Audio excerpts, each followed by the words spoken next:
한번 따라합니다. 바른 신앙의 자세. 지금 우리는 영적으로 대단히 혼탁한 시대를 살아가고 있습니다. 이 영적으로 혼탁한 시대는 사는 우리에게 가장 필요한 것은 무엇일까? 그것은 바로 믿음입니다. 그것도 보통 그냥 믿음이 아니라 건강한 믿음이 절실하게 필요합니다. 하나님의 은혜를 받기 위해서는 무엇보다 건강한 큰 믿음이 필요합니다.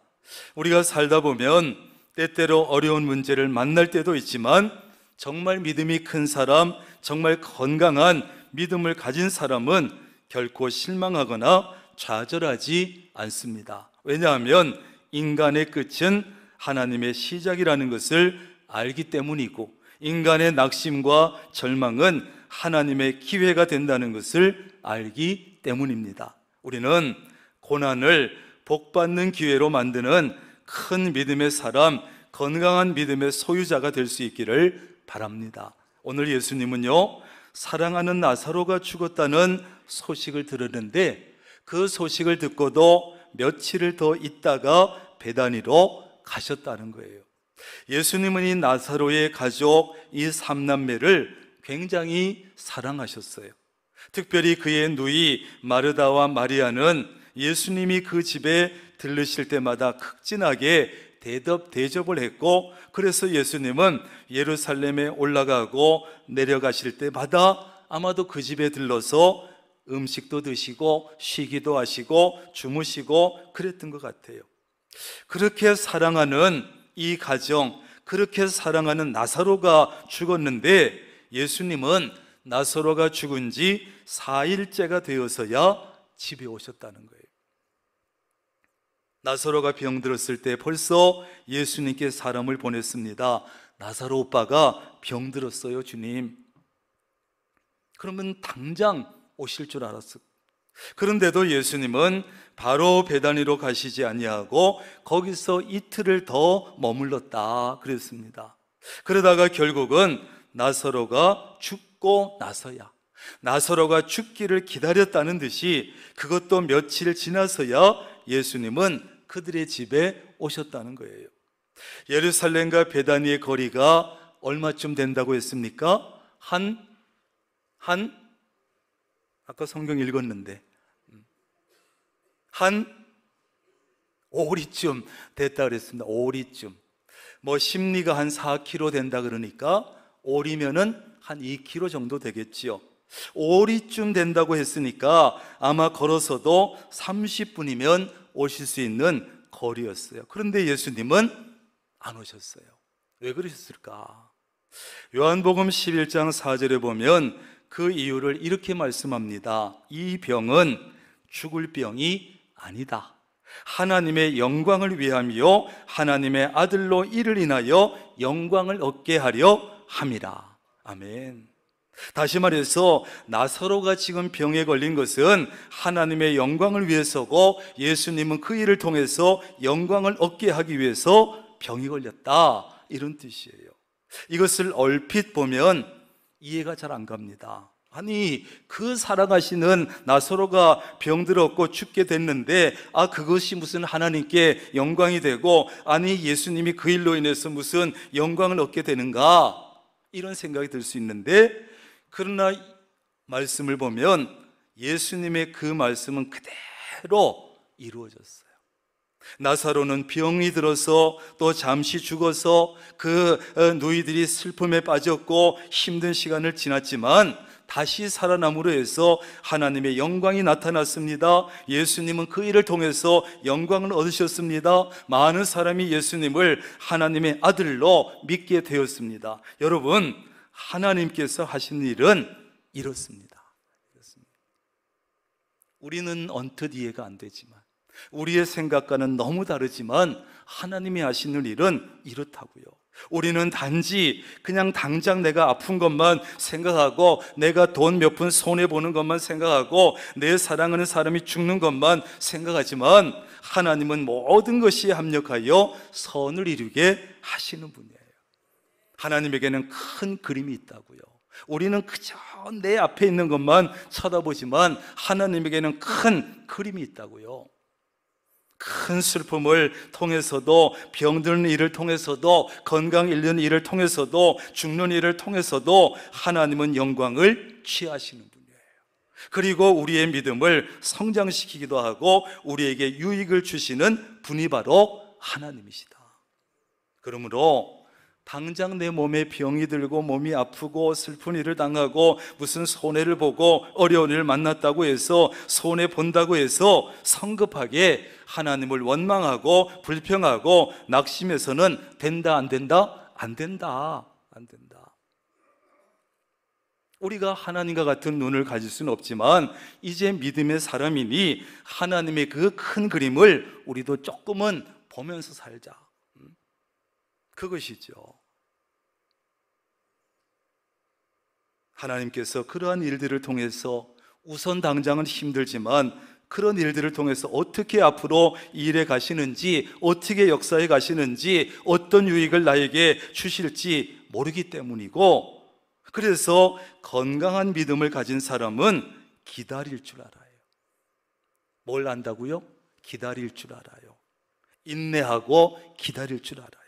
하나님께서 어떻게 이끌어 가시는지, 어떻게 이 일을 이끌어 가시는지, 이 일을 통해서 어떤 결과를 만들어 가시는지 조용히 입을 닫고 기도하며 믿음으로 기다리는 거예요. 믿음이 없으면 입부터 열어, 막 열어. 기도하기 위해서 여는 것도 아니고, 찬양하기 위해서 입을 여는 것도 아니고, 성급하게 하나님을 원망하고 불평하기 위해서 입을 마구 열어. 그러지 말자는 거예요. 우리 한국교회는 경제적으로 크게 성장하던 때에 할 수 있다, 할 수 있다, 하면 된다 믿음으로 외적인 성장을 이루었고, 세계 교회가 놀라고 부러워할 만한 성장을 이뤘지만 거기에는 부작용도 있었어요. 그래서 요즘은 좋은 믿음, 큰 믿음, 할 수 있다, 이 믿음보다 바른 믿음, 바른 신앙을 더 중요시 여겨요. 따라합니다. 바른 믿음, 바른 신앙, 이게 중요해요. 우리 한국교회보다 예배 많이 드리고 설교 많이 듣는 교인들이 세계에 어디 있어요? 세계에 어디 있어요? 새벽 기도하는 교회가 어디 있어요? 어디 있어요? 지난번에 독일에 가서 교회 얘기 들어보니까 정말 재밌어요. 1년에 서너 번만 나와도요, 그들은 신앙생활 잘하고 교회 예배 잘 참석한다고 생각한대요. 우리 교회, 우리 한국 교회보다 예배 많이 드리고 말씀 많이 듣는 교회가 어디 있냐고. 그런데 바른 믿음을 가지고 있느냐, 바른 신앙을 가지고 있느냐, 거기에서 나오는 바른 삶이 있느냐, 여기에 대해서는 좀 부끄러움이 있어요. 여러분, 믿음이라고 해서 다 바른 믿음도 아니고 신앙이라고 해서 다 바른 신앙이 아닙니다. 그렇다면 바른 신앙은 도대체 어떤 신앙이고 바른 믿음은 도대체 어떤 믿음일까요? 오늘 본문을 속에서 그걸 좀 함께 찾아보려고 합니다.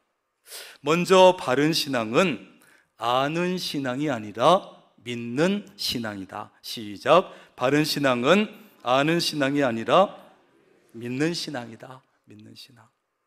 아는 것과 믿는 것 사이에는 엄청난 차이가 있습니다.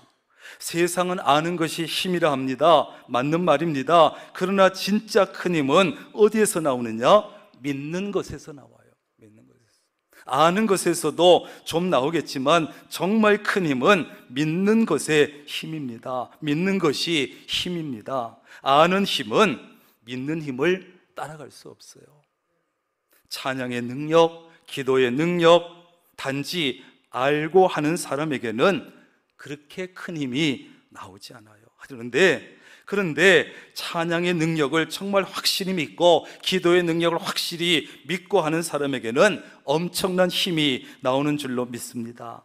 찬양과 기도의 능력으로 불치의 병도 고치고 크나큰 슬픔도 이겨내고 절망을 딛고 일어서고 놀라운 힘을 얻고 용기를 얻습니다. 누가? 믿고 하는 사람. 믿고 기도하고 믿고 찬양하는 사람은 그런 것들을 체험하게 된다고요. 그래서 우리에게 정말 필요한 것은 아는 신앙이 아니라 믿는 신앙이에요. 믿는 신앙. 우리의 신앙생활을 가만히 들여다보면 아는 것은 많은데 믿는 것은 그에 비해서 너무 적어요. 여러분의 이야기만도 아니고 저의 얘기이기도 하고 우리의 얘기입니다. 한번 가만히 들여다보세요. 신앙생활 오래 수십 년 해오면서 아는 것이 얼마나 많은지 몰라. 그런데 정말 그 중에서 진정으로 믿는 것은 그 가운데 몇 프로나 되느냐 이거예요. 이제 우리는 아는 차원의 신앙을 믿는 차원의 신앙으로 끌어올려야 합니다. 끌어올려야 합니다. 예수님께서 나사로가 죽은 지 사흘 되었을 때 마르다와 마리의 집으로 드디어 오셨어요. 그러나 마리아는 주님을 보자 섭섭하기도 하고 체념과 아쉬움의 마음을 담아서 이렇게 말합니다. 주님께서 여기 계셨더라면 내 오라비가 죽지 아니하였겠나이다. 그러나 나는 이제라도 주께서 무엇이든지 하나님께 구하는 것을 하나님이 주실 줄 아나이다. 그때 예수님이 뭐라 하십니까? 내 오라비가 다시 살리라. 그랬더니 마르다가 다시 뭐라고 합니까? 마지막 날 부활에는 다시 살 줄을 내가 아나이다. 마르다는 또다시 여기서 내가 알고 있습니다라고 대답했어요. 마르다는 계속 압니다 했습니다. 마르다의 이러한 신앙의 모습이 바로 지금 우리의 신앙의 모습인지 모릅니다. 아는 신앙, 거기에 그냥 머물러 있는 신앙, 더 이상은 올라가지 않는 신앙. 그러나 아는 것만 가지고는 여러분 구원도 얻을 수 없고 천국에도 들어갈 수 없습니다. 여러분 하나님에 대해서 잘 안다고 해서 구원 얻습니까? 천만에요. 예수님에 대해서 안다고 해서 구원 얻습니까? 천만에요. 성경에 대해서 잘 안다고 해서 구원 얻을 수 있습니까? 아닙니다. 오히려 어쩌면 아는 것 때문에 불신자들은 구원받는데 방해를 받기도 해요. 기독교에 대해서, 교회에 대해서, 성경에 대해서 지식적으로 아는 것이 너무 많아. 거기다가 잘못 알아. 그래서 오히려 교회에 나오지 않아. 하나님 앞에 나오지 못해. 복음을 받아들이지 못해. 안다는 것 때문에 아직도 오히려 구원받지 못한 사람들이 많은 것이에요. 뿐만 아니라 기독교인들 가운데는 많이 알고 있어서 오히려 하나님의 능력도 기적도 체험하지 못하는 경우가 많다는 사실이에요. 그러므로 우리는 아는 신앙에 머물 것이 아니라 믿는 신앙으로 반드시 올라서야 합니다. 하나님에 대해서 그저 아는데 그치지 말고 믿어야 합니다. 하나님께서 행하신 놀라운 일들에 대해서 아는데 그치지 말고 믿어야 합니다. 예수님에 대해서 아는데 그치지 말고 예수님을 정말로 믿어야 합니다. 예수님에 대해서 아는 것은 귀신들도 귀신같이 압니다. 우리보다 더 잘 압니다. 제 얘기가 아니잖아. 성경 속에 그렇게 얘기하잖아요. 예수님에 대해서 아는 것은요, 귀신들이 우리보다 귀신같이 안다니까.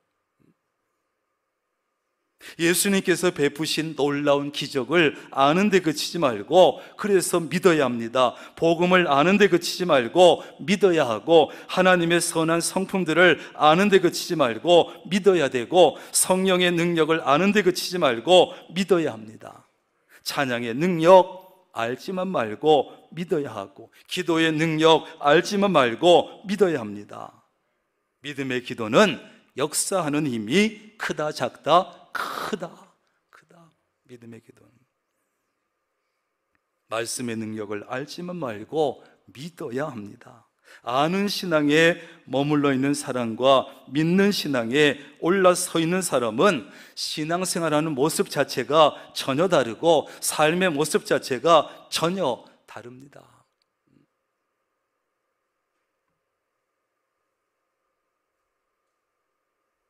우리가 정말로 찬양의 능력을 믿는다면 우리가 찬양을 지금 그 모습으로 하고 있을까요? 예배 시간에 다른 사람 다 찬양하는 시간에 입 다물고 있을까요? 예배 시간에 다 다른 사람 입을 벌려 내 목소리로 찬송 부르는데 딴청 부리고 있을까요? 천만에요. 그럴 수 없습니다. 기도의 능력을 정말 믿는다면 우리가 이 정도로 기도 생활을 할까요? 하지 말라고 돈을 갖다가 싸바쳐도 기도할 거예요. 아니야, 나 기도할 거야, 나 찬양할 거야 하지 않겠어요? 그런데 찬양의 능력도 기도의 능력도 진짜는 믿지 않는 거야. 알긴 알아들어서, 많이 들어서. 그러니까 그 모양으로 찬양하고 그 모양으로 기도 생활을 하는 거예요. 그러니까 신앙의 생활 모습이 다르다고요, 여러분. 오늘 마르다가 내가 압니다 하는 것과 내가 믿습니다 하는 것은 차원이 다른 얘기예요. 마르다는 예수님께서 하나님께서 무엇든지 하나님께 구하면 주실 것을 알았다는 거예요. 그러나 자기 오라비가 지금 나사로가 지금 살아날 수 있다는 것은 믿지 못한 거예요. 그래서 예수님께서 내 오라비가 다시 살리라 하셨지만 마지막 날 부활에는 다시 살 줄을 내가 아나이다. 지금 당장 내 오라비가 살아날 것은 못 믿겠지만 나중에 다른 사람들 부활할 때 함께 부활할 것은 압니다. 이것이 차이죠. 이렇게 아는 신앙에서 믿는 신앙으로 옮겨가는 것은 마르다뿐 아니라 우리도 쉽지 않은 일이에요. 우리도 성경을 통해서 하나님께 구하면 들어준다는 사실을 알고 있습니다. 예수님께서 하나님께 무엇을 구하면 들어주신다는 것도 압니다. 그러나 그 일이 나에게 일어날 수 있다는 사실은 믿지 못하는 거예요. 예수님이 기도하면 하나님이 들어주시는 건 믿어. 근데 내가 기도해서 하나님이 응답하시는 건 못 믿어. 그것이 오늘 마르다의 모습이고 우리의 모습인 것이죠. 그러니까 지금 우리가 이렇게 기도 생활하는 거예요. 여러분, 우리는 이러한 한계를 반드시 극복하고 뛰어넘어야 합니다. 그래야만 계속해서 신앙이 자랄 수 있고 놀라운 은혜도 체험할 수 있어요. 하나님이 주시는 은혜와 복을 받아 누릴 수도 있습니다. 그러나 이 한계를 뛰어넘지 못하면 신앙생활 몇십 년을 해도 우리의 직분이 무엇이라 할지라도 늘 안진뱅이 같은 신앙생활이에요. 혼자서는 아무것도 할 줄 못해. 오랫동안 신앙생활하면서 본 것은 많아, 들은 것도 많아, 그래서 아는 것이 많아. 지식적인 신앙으로는 잎이 무성한 무화과 나무처럼 그럴듯해 보여. 신앙 연수를 봐도 그럴듯해, 직분을 봐도 그럴듯해. 그런데 가까이 가서 들여다보면 아무것도 없어. 삶의 열매가 있지 않아. 그래서 주님을 실망시킨, 찬양도 찬송 잘 알지요, 곡도 잘 알고 가사도 달달 외우고 몇 장인지 잘 알고 능숙하게 불러 찬양. 그러나 찬양의 능력이 있다는 것도 알아. 그러나 찬양의 능력을 진정으로 믿지는 않아. 그러니까 찬양의 능력을 체험하지 못한 채로 입술만 달싹달싹, 그거조차도 귀찮아 입 다물고 있어. 찬양은 곡조 있는 기도라고 하는데 믿음 없는 기도만 계속 하는 것과 같은 것이지요. 기도에 대해서도 너무 잘 압니다. 누구에게 기도하는지, 어떻게 기도해야 되는지, 어떤 내용으로 어떤 자세로 기도해야 되는지 너무나 잘 알아. 그러나 기도의 능력을 진정으로 믿지는 않아. 그러니까 기도하지 않아. 그러니까 기도의 능력을 체험하지 못해. 기도의 응답이 체험이 별로 없어. 그러니까 점점 더 기도하지 않아. 항존 직분자가 되어서도 새벽 기도에도 안 나와. 여러분, 솔직하게 예배해 보세요. 정말 하나님께서 내가 새벽에 나와서 기도할 때 놀라운 역사가 있음을 정말 믿는다면 그렇게 할 수 있겠어요? 새벽에도 주일처럼 꽉꽉 차겠지. 안 믿는 거예요. 안 믿는 거예요. 성경에 대해서도 너무 잘 알지요. 성경의 내용 누구보다 잘 알고 성경 퀴즈 대회에 나가면 1등 합니다. 그러나 성경을 하나님의 말씀이라고 믿지는 않아. 그저 좋은 말씀이고 하는 말씀의 능력을 진짜는 믿지 않아. 그러니까 오랫동안 신앙생활 했지만 말씀에 은혜 받지도 못하고 말씀에 제대로 순종하지도 않고 실천하지 않고 설교 시간에도 졸음만 오고 은혜가 안 돼. 눈 감고 묵상하다가 집에 가. 그러니 삶의 변화도 없어. 삶의 열매도 없어. 이것이 바로 아는 신앙만 있고 믿는 신앙은 없는 그리스도인들의 모습이라는 것이죠. 그러므로 주님을 아는 신앙에서 주님을 믿는 신앙으로 올라서야 합니다. 올라서야 합니다. 내가 누구를 아는 것과 내가 그를 정말 믿고 믿는 것은 분명히 다른 거예요. 알고 있다는 것은 그에 대한 정보를 가지고 있을 뿐이야. 이름이 뭐고 나이가 몇 살이고 형제가 몇이고 그 정도 정보. 그러나 알고만 있는 그런 정도의 관계에서는 그와 정말 함께하는 행동은 나올 수 없어요. 우리가 예수님에 대해서 지식적으로 알기만 해가지고는 주님을 따르지 않아. 나를 희생하면서까지 목숨 던지면서까지 주님의 뒤를 따를 수는 없는 겁니다. 그냥 뭐 아는 관계인데. 언제 그렇게 됩니까? 주님을 믿는 신앙이 되면 주님을 위해서 나를 희생할 줄도 알고 주님을 위해서 목숨이라도 걸 수 있고 주님이 나의 인생을 전적으로 주님께 맡기게 되고 내가 주님을 전적으로 믿기 때문에 그에게 모든 것을 맡기고 그를 전적으로 따를 수 있죠. 왜? 믿으니까. 온전히 순종할 수도 있고. 왜? 믿으니까. 그러나 예수님 알긴 하지만 정말 믿진 않아. 그러니까 예수님과 동행하기가 어려워. 예수님을 위해서 뭘 맡기기도 어려워. 아는 신앙은요, 누구나 배우면 다 가질 수 있습니다. 그러나 믿는 신앙은 아무나 가질 수는 없습니다. 성령께서, 하나님께서 역사하셔서 믿음을 선물로 주셔야, 믿게 해 주셔야 가질 수 있는 신앙이에요. 믿는 신앙은. 그래서 우리는 나에게 아직 아는 신앙만 내게 있고 믿는 신앙이 없다면 정말 간절하게 사모하는 마음으로 기도해야 합니다. 따라합니다. 저에게 믿는 신앙을 주옵소서. 그렇습니다. 믿는 신앙을 주세요. 제가 수십 년 신앙생활, 교회를 들락거렸지만 아직도 아는 신앙인데 믿는 신앙 주세요. 믿음이 없어도 예수님에 대해서 알 수는 있습니다. 그러나 예수님에 대해서 단지 아는 것만 가지고는 안 됩니다.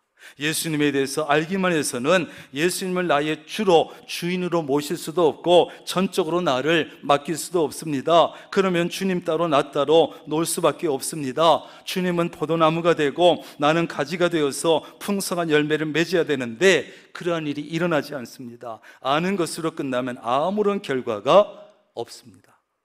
그래서 오늘 예수님은 아나이다, 아나이다라고 고백하는 마르다에게 25절에서 이렇게 말씀하죠. 나는 부활이요 생명이니 나를 믿는 자는 죽어도 살겠고 무릇 살아서 나를 믿는 자는 영원히 죽지 아니하리니 이것을 내가 믿느냐?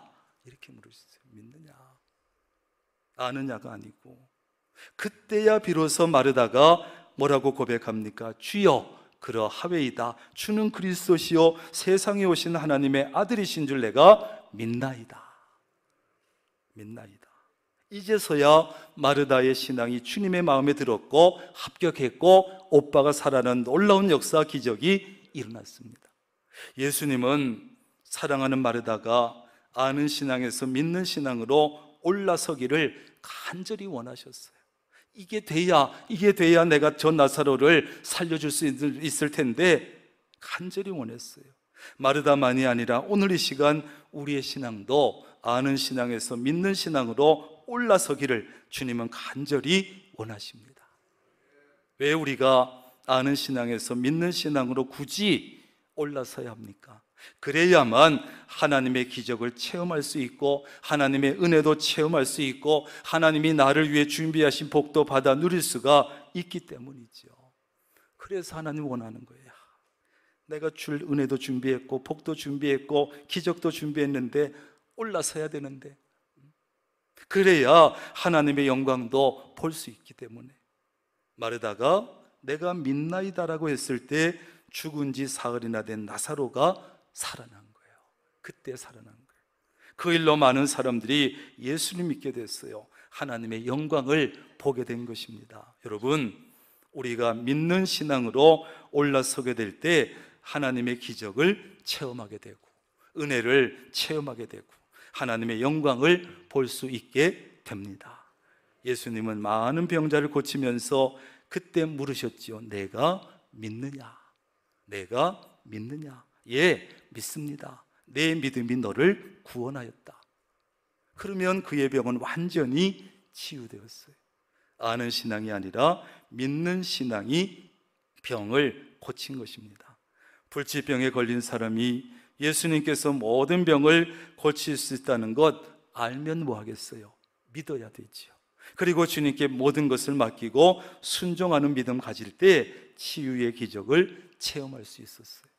여러분, 우리에게는 아는 신앙보다 믿는 신앙이 필요합니다. 하나님은 알아야 할 대상이 아니라 전적으로 믿어야 할 대상이에요. 믿어야 할 대상. 오늘날 사람들이 왜 불안하고 미래에 대해서 불안하고 두려워합니까? 인간의 불완전한 지식 때문이에요. 하나님에 대해서 많이 알아도 하나님을 전적으로 믿지 않으면 우리의 불안은 깊어집니다. 왜 아는 신앙보다 믿는 신앙이 중요합니까? 아는 것은 자꾸 많아져, 신앙생활 오래 하면서. 근데 믿음은 자꾸 믿는 것은 적어져. 그러면 그 차이만큼 우리는 형식적인 신앙이 되는 거예요. 결국 그 사람은 예수님이 그렇게도 싫어하셨던 바리새인이나 서기관 같은 외식적인 그리스도인이 되는 것이에요. 차이가 커질수록. 그리고 우리가 하나님을 알고 믿으려고 하면 하나님과 멀어집니다. 그래서 우리가 하나님을 믿고 알려고 하면 하나님과 가까워집니다. 물론 하나님을 아는 것 중요하지요. 어떤 지식보다 하나님 아는 지식은 더 중요합니다. 그러나 하나님을 믿지 않고 아는 것에만 그치면 믿음이 주는 힘도 능력도 내 것으로 만들 수 없어요. 그러므로 우리는 하나님을 지식적으로 알기보다는 하나님을 온전히 믿어야 합니다. 믿어야 합니다. 이제 여러분, 우리가 모두가 아는 신앙에서 믿는 신앙으로 올라서서 하나님의 기적, 하나님의 은혜, 하나님의 복을 체험하고 하나님의 영광 볼 수 있기를 주님의 이름으로